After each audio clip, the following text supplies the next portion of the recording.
Good afternoon, ladies and gentlemen. Today, I am delighted to share with you my paper, Suggestions for Fair Allocation of Educational Resources in Urban and Rural Schools, a resource-dependent theory perspective.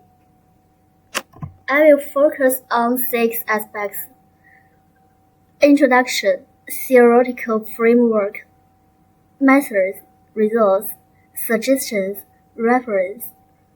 The first part is the introduction.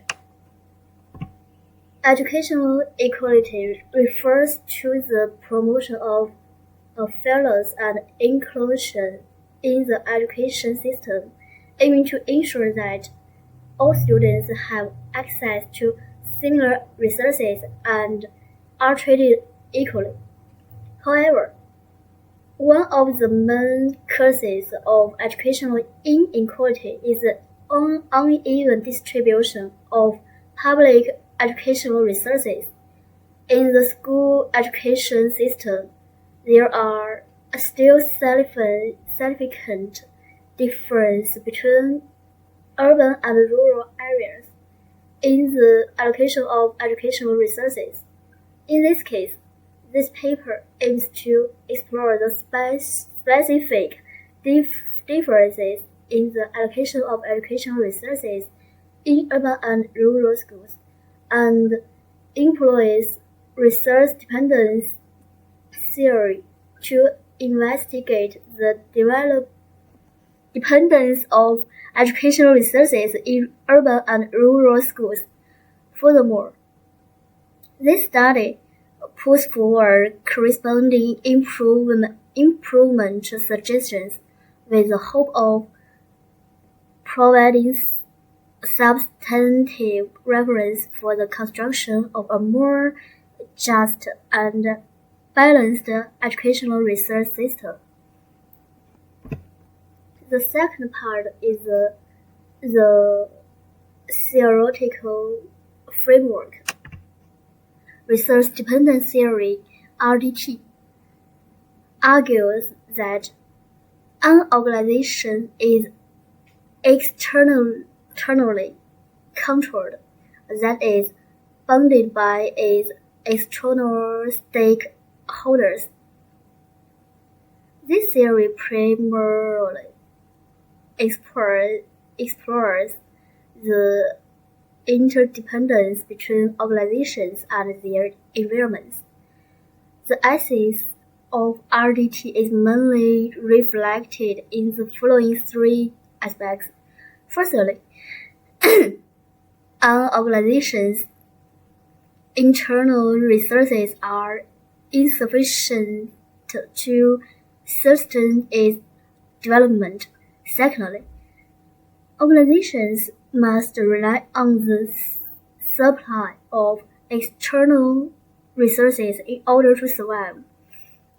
Thirdly, organizations enhance their long-term development capabilities through the synergy of internal and external systems. However, if an organization is highly dependent on others, the latter is in a position of resource advantage and has the power to limit the development of the former. It is evident that difference in dependence levels can transform dependence relationship into a power distribution. When the degree of dependence among organizations is not equal, an asymmetric dependency relationship will be formed.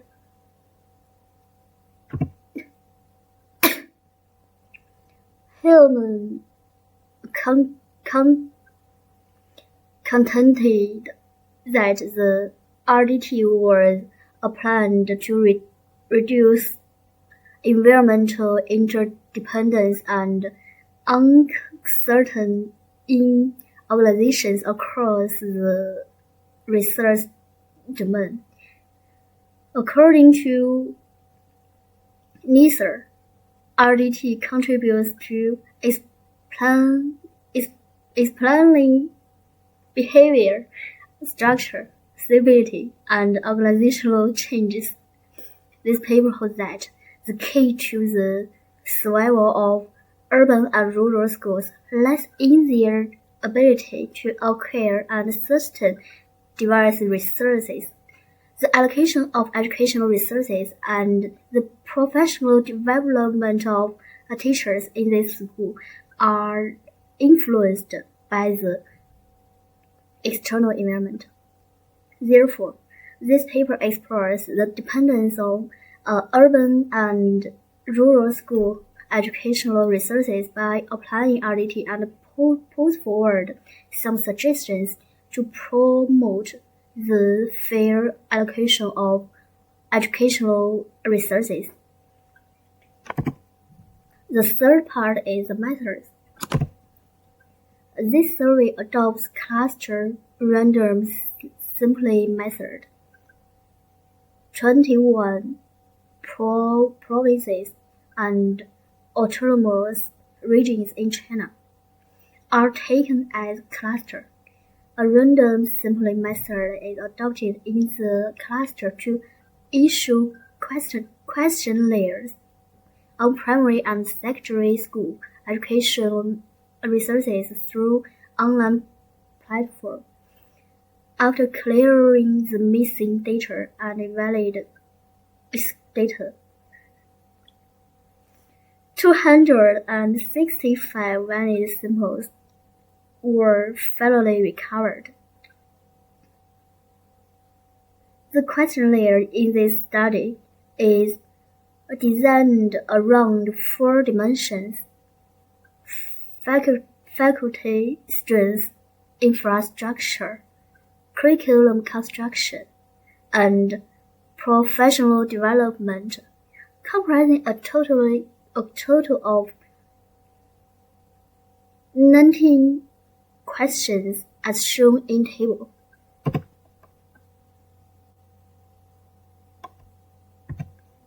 The first part is the results. Firstly, there is a big gap between teachers in urban and rural schools.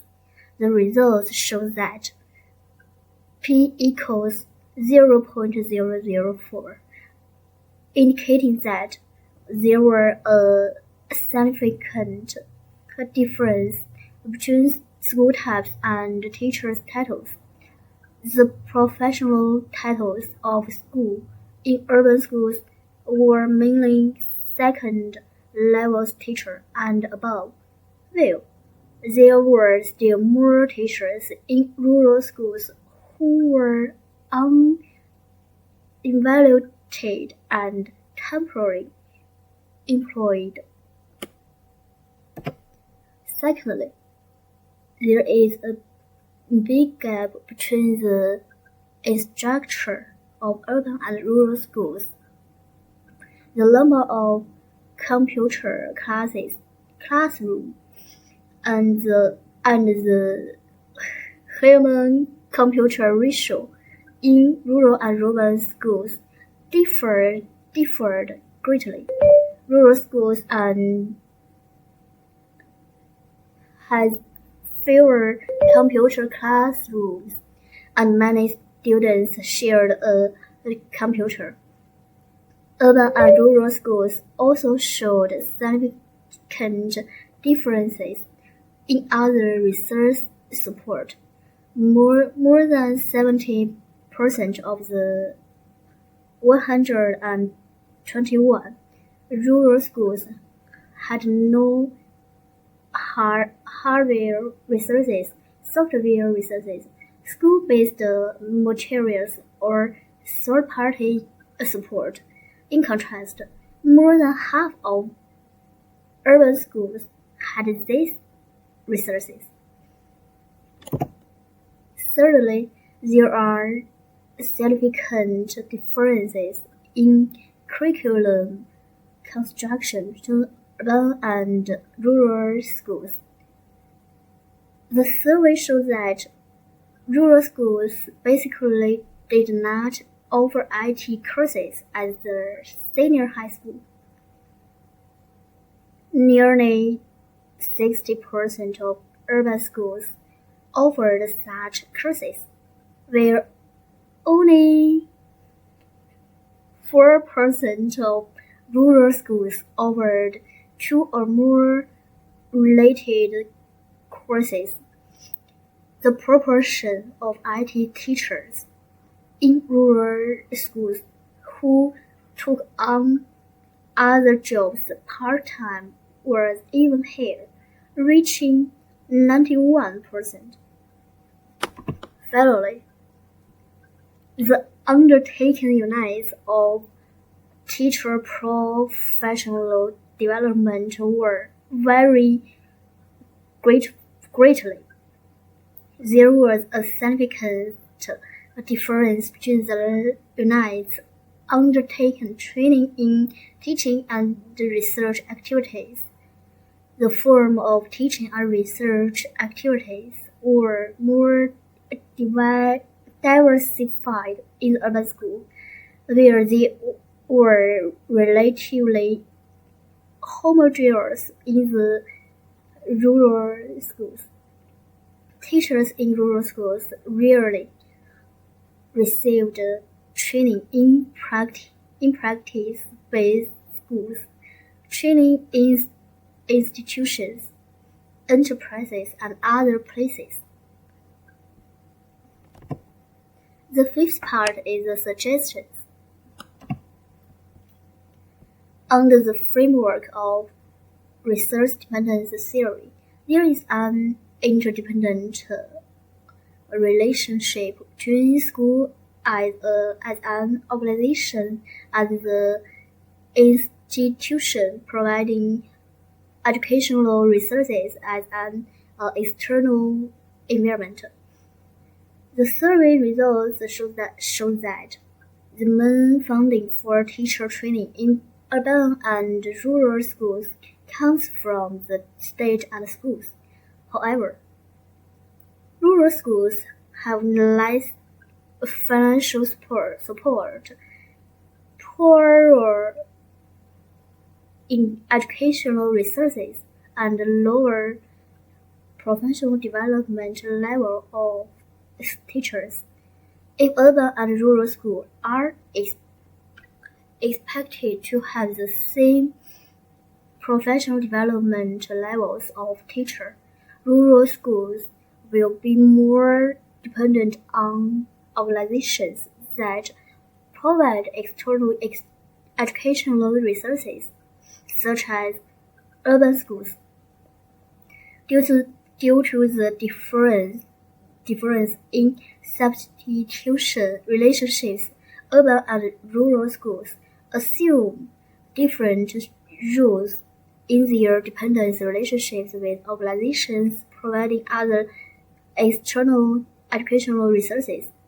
Rural schools are more likely to form asymmetric dependence, that is, schools or institutions with other external resources will have the power to influence the development of rural school educational resources. In order to promote the fair distribution of urban and rural educational resources, this paper puts forward three suggestions. Firstly, increase financial support for education.